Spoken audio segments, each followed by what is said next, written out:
खाए भी नहीं। आज मैं बनाने जा रही हूँ धनिया पंजीरी। ये धनिया पंजीरी फलाहार व्रत में खाई जा सकती है। और जैसा कि आप सब जानते हैं, जन्माष्टमी आने वाली है, तो जन्माष्टमी में ये धनिया पंजीरी का प्रसाद जरूर बनता है। आपने ये धनिया पंजीरी का प्रसाद मंदिरों में भी बहुत खाया होगा। तो आज इसी धनिया पंजीरी प्रसाद को हम बनाएंगे घर पे। तो आइए सबसे पहले इंग्रेडिएंट्स देखते हैं।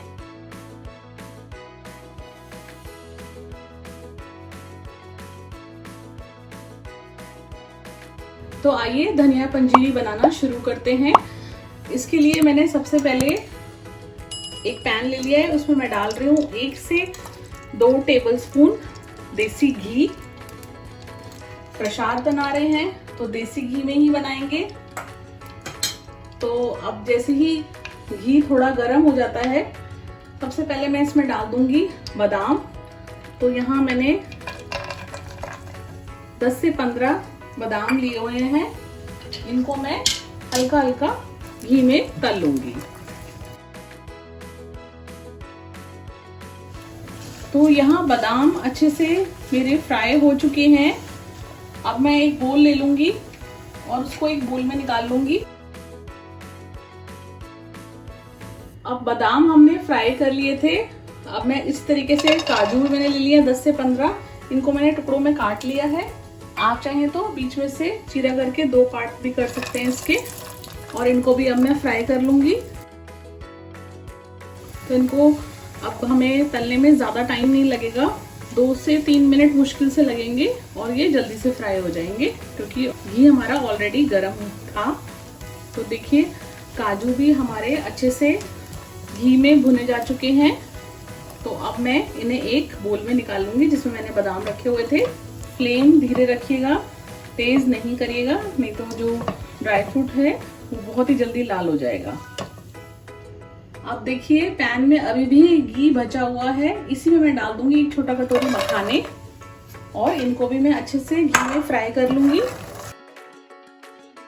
फ्लेम मैंने बहुत धीरे किया हुआ था, थोड़ा सा मैं फ्लेम को मीडियम कर देती हूँ।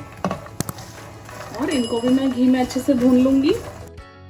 आप चाहें तो अपनी पसंद का कोई भी ड्राई फ्रूट डाल सकते हैं इसमें, बट मैं यहाँ डाल रही हूँ काजू, बादाम, मखाने और किशमिश। आप चाहें तो चिरौंजी भी डाल सकते हैं। और अगर आपको खसखस पसंद है तो आप खसखस भी डाल सकते हैं। तो इनको मैं लगातार चलाती रहूंगी ताकि ये अच्छे से सब तरफ से फ्राई हो जाएं। तो अब मखाने भी हमारे अच्छे से तेल में तले जा चुके हैं।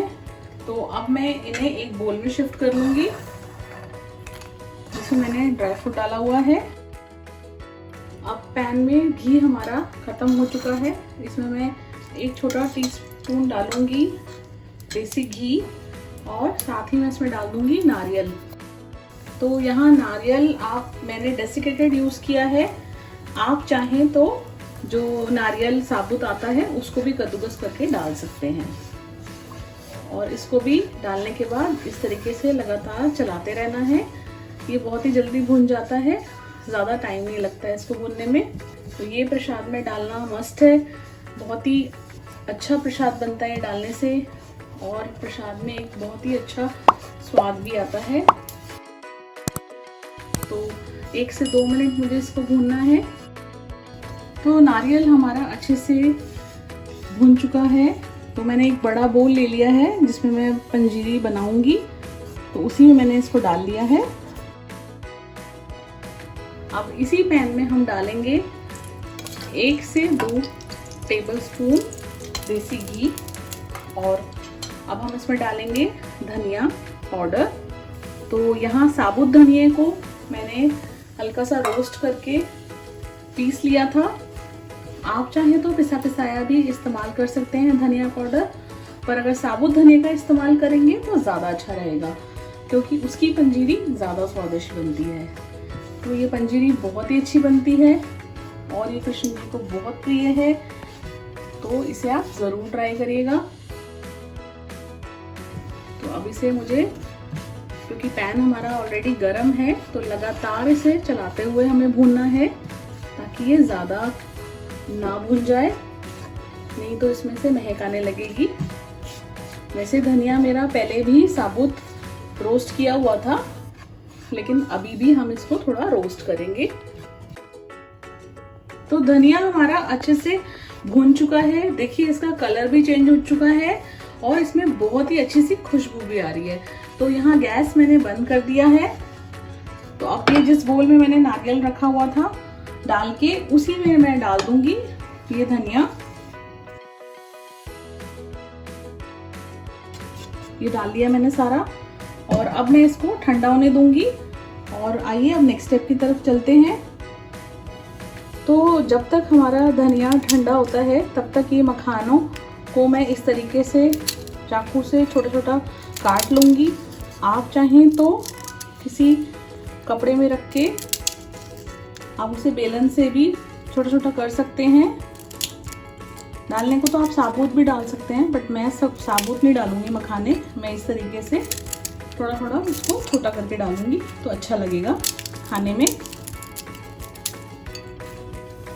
तो इसी तरीके से देखिए, और हमारे मखाने देखिए कितने बढ़िया क्रिस्प तैयार हुए हैं, कितना कुरकुरे। देखिए जब मैं इसको इस तरह से कर रही हूँ तो कितना आसानी से ये हो रहा है। देखिए हाथ से भी मैं अगर इसे तोड़ूंगी तो ये कितने अच्छे से टूट रहे हैं। तो इसी तरीके से मैं सारे मखानों को इस तरह छोटा छोटा काट लूँगी। तो देखिए मखानों को इतना छोटा छोटा मैंने काट लिया है। तो अब हमें क्या करना है, ये धनिया जो मैंने लिया हुआ था ये अच्छे से ठंडा हो चुका है। अब मैं इसमें डाल दूंगी चीनी, पिसी हुई चीनी। तो आप चाहें तो पिसी पिसाई चीनी का भी इस्तेमाल कर सकते हैं, पर ये मैंने घर की ही चीनी को पीस लिया है। तो यहाँ मैं आधा कटोरी डाल रही हूँ चीनी। आप अपने स्वाद के अनुसार डाल सकते हैं, कम या ज़्यादा कर सकते हैं। तो ये चीनी डालने के बाद इसको मैं अच्छे से मिक्स कर दूंगी ताकि ये धनिये में अच्छे से जो ये चीनी है मिल जाए।